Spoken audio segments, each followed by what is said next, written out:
On est partenaire de la COP21. On a anticipé aussi la COP21 par un travail avec l'ensemble des établissements financiers. On a réuni 1700 experts et patrons d'établissements financiers du monde entier à Paris il y a quelques semaines pour le Climate Finance Day. Et à cette occasion, on a pris 3 engagements. Le premier engagement, c'est de mobiliser une capacité de financement de 15 milliards d'euros d'ici les 2 ans qui viennent en faveur de la TE.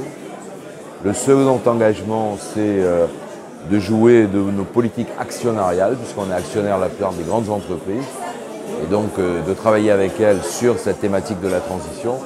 Et puis le troisième engagement que nous avons pris, c'est de travailler à définir l'empreinte carbone de tous nos portefeuilles, d'actifs, financiers, immobiliers, etc. et de fixer les objectifs de baisse de cette empreinte carbone sur la période des 5 ans qui viennent. Donc on est acteur économique, acteur financier, opérateur, et on veut être, et j'espère qu'on sera, un des grands acteurs de la transition écologique et énergétique, et donc de la conférence sur le climat en fin d'année à Paris.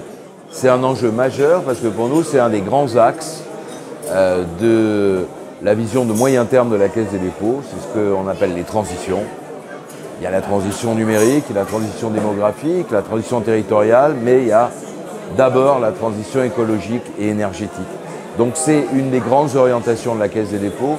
C'est pas un projet en l'air, c'est pas de la communication, c'est pas du greenwashing, c'est la conviction que l'ensemble des grandes institutions financières doivent être des acteurs de l'économie verte de demain.